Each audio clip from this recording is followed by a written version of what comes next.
اعوذ باللہ من الشیطان الرجیم بسم اللہ الرحمن الرحیم اللہم صلی علی سیدنا و مولانا محمد النبی الامی وعلی آلہ وبارک وسلم سلم علیہ۔ نماز کے جو بہت بڑا فرض ہے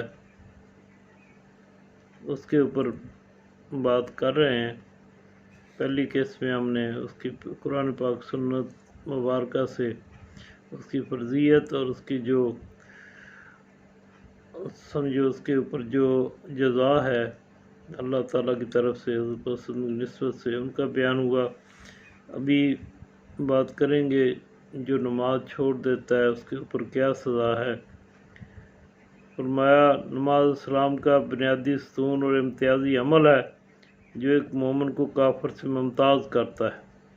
قرآن و سنت کی تعلیمات میں جہاں فریضہ نماز کے بجائے ابری کو دین کی تعمیر قرار دیا گیا ہے، وہاں اس کا ترک کر دینا دین کی بربادی اور انہدام کا موجب سمجھا گیا ہے۔ لہذا جس نے اسے قائم کر لیا وہ کامیاب ہوا، جس نے اسے گرا دیا وہ ناکام و نامراد ہوا۔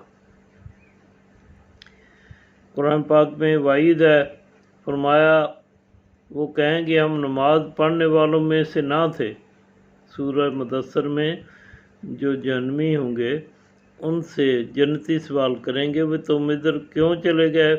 تو وہ کہیں گے قالوا لم نک من المصلین ولم نک نطعم المسکین وکننا نخوض مع الخائضین۔ ہاں جی، وہ کہیں گے ہم نماز پڑھنے والوں میں نہ تھے، ہم محتاجوں کو کھانا نہیں کھلاتے تھے، بیہودہ مشاغل والوں کے ساتھ مل کر بیہودہ کاموں میں پڑے رہتے تھے، اور آخرت کو ہم نے بھلا دیا تھا اور پھر ہمیں اسی حالت میں موت آ گئی۔ یہ دیکھ لو آج ہم کس طرح کی محفل میں بیٹھتے ہیں۔ ہاں جی، یہ ڈرامہ پورا دیکھ لیں، وہ کر لیں، وہ فلم دیکھنی ہے، آؤ ذرا انجوائے کرتے ہیں۔ جی، اسلام میں حضور پاک صلی اللہ علیہ وسلم کا طریقہ ہی بہترین طریقہ ہے، وہی اسوہ حسنہ ہے۔ اگر اس میں ایسا ہے تو وہ کریں، جو نہیں ہے تو پھر ہم نہیں کریں گے، ہم بھی نہیں کریں گے، اپنے بچوں کو بھی اس سے روکیں گے۔ اس لیے اللہ کے بندوں کی صحبت پکڑنا ضروری ہے اور دین اسلام کو سیکھنا بھی ضروری ہے اور اس کو تعلیم دینا بھی ضروری ہے۔ جی، سورہ معون میں ارشاد ہے بس افسوس اور خرابی ہے نمازیوں کے لیے جو اپنی نماز کی روح سے بے خبر ہیں، یعنی انہیں محض حقوق اللہ یاد ہیں، حقوق العباد بلا بیٹھے ہیں۔ اپنی نمازوں سے اور بھی اس کے مطالب ہو سکتے ہیں۔ جو ساہون ہے یعنی جو اپنی نمازوں سے بے خبر ہیں، کبھی پڑھ لی کبھی نہ پڑھی، ہیں جی، وقت پہ کبھی زیادہ وقت کا کم، اپنی مرضی سے نماز پڑھ لی یا بالکل نماز پڑھی نہ، یہ ساہون میں لوگ آتے ہیں، اللہ معاف کرے، جنہوں نے نمازوں کو بلا دی۔ اللہ تعالیٰ معاف فرمائے۔ یوم حشر ہر شخص اپنے کیے کی سزا بھگت رہا ہوگا، صرف وہ لوگ باعزت اور جنت میں ہوں گے جن کے اعمال اچھے ہوں گے، جن کی علامات اوپر بیان کر دی گئی ہیں، ان کے نامہ اعمال دائیں ہاتھ میں ہوں گے۔ یہ اچھے لوگ مجرموں سے سوال کریں گے کون سے عمل نے تمہیں رسوا کیا؟ ان کا جواب ہوگا کہ وہ دنیا میں نماز نہیں پڑھتے تھے، اس لیے آج وہ ہولناک انجام کو پہنچے ہیں۔ لہذا جان لینا چاہیے کہ نماز نہ پڑھنے کا انجام اچھا نہ ہوگا۔ ایک اور مقام پر اللہ سبحانہ وتعالیٰ کا ارشاد ہے کہ جو لوگ نماز نہیں پڑھتے میدان حشر میں ان کو زبردست رسوائی کا سامنا کرنا پڑے گا۔ جس دن ساق سے پردہ اٹھایا جائے گا، یعنی احوال قیامت کے ہولناک شدت سے، وہ نافرمان لوگ سجدے کے لیے بلائے جائیں گے تو وہ سجدہ نہ کر سکیں گے۔ اور دنیا میں سجدہ نہیں کرتا تو پھر اس وقت بھی سجدہ نہیں کر سکے گا۔ قرآن پاک میں ارشاد ہے اسی کی طرف رجوع اور انابت کا حال رکھو اور اس کا تقوی اختیار کرو، نماز قائم کرو اور مشرکوں میں سے مت ہو۔ نماز قائم کرو مومن، نہ کرو تو مشرکوں میں شامل، یعنی اللہ کے ساتھ شرک کرنے والوں میں نہ ہو جاؤ، جو اللہ کی نماز نہیں پڑھتے ان کے ساتھ نہ ہو جاؤ۔ نماز پڑھنے والا، اور حدیث پاک میں آگے آئے گا کہ کفر اور اسلام میں کیا فرق ہے۔ نماز اس میں امتیاز کرتی ہے، نماز پڑھنے والا مسلمان ہے، نہیں پڑھنے والا کافر ہے۔ حدیث شریف میں آتا ہے انسان اور اس کے کفر و شرک کے درمیان نماز نہ پڑھنے کا فرق ہے۔ حضور پاک صلی اللہ علیہ وسلم کی حدیث ہے، بڑی سخت وعید ہے۔ نماز نہ پڑھنا گویا کفر و شرک کی طرف چلے جانا ہے۔ دن میں ایک نماز پڑھی دوسری چھوڑ دی تو گویا پھر کفر کیا۔ اللہ تعالیٰ معاف کرے۔ کوئی نماز، حضور پاک صلی اللہ علیہ وسلم نے فرمایا کوئی فرض نماز جان بوجھ کر ترک نہ کرنا، پر جس نے ارادتاً نماز چھوڑ دی اس نے کفر کیا، اس سے اللہ بری ذمہ ہو گیا۔ ایک حدیث پاک میں آتا ہے فرمایا جس نے کوئی نماز جان بوجھ کر چھوڑ دی، بعد میں بھلے اسے یعنی موقوف کر کے بعد میں پڑھ لیا، تو اس کو قیامت والے دن ایک حقب عذاب دیا جائے گا۔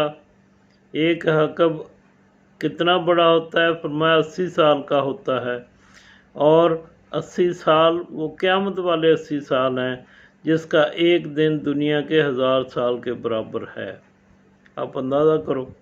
اللہ تعالیٰ معاف کرے، ہمیں یہ سزاؤں سے معاف فرمائے، لیکن اگر وہ دے تو اتنی بڑی سزا ہے ایک نماز کو چھوڑ دینے کی۔ تو ہم کتنی نمازیں دن میں پڑھتے ہیں اور کتنی چھوڑتے ہیں میرے بھائی، اس کے اوپر بہت زیادہ فکر کرنا چاہیے۔ حضرت عبداللہ بن عمرو رضی اللہ تعالیٰ سے روایت ہے، ایک دن حضور پاک صلی اللہ علیہ وسلم نے نماز کا ذکر کرتے ہوئے فرمایا جس نے نماز کی حفاظت کی اس کے لیے روز قیامت نور، روشن دلیل اور نجات ہوگی۔ جس نے نماز کی حفاظت نہ کی اس کے لیے نہ نور ہوگا، نہ دلیل اور نہ نجات، اور قیامت کے دن وہ قارون، فرعون، حامان، عربی بن خلف کے ساتھ ہوگا، یعنی ایسے مشرکین کے ساتھ اٹھایا جائے گا جو نماز نہیں پڑھتا ہوگا۔ اللہ معاف کرے، اللہ معاف کرے۔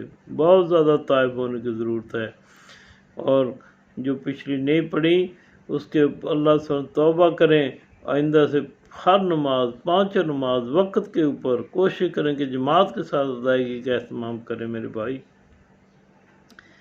نماز میں سستی کرنے پر 15 سزائیں ہیں۔ فرمایا دنیاوی زندگی میں سزائیں کون سی ہیں؟ موت سے پہلے کی 6 سزائیں۔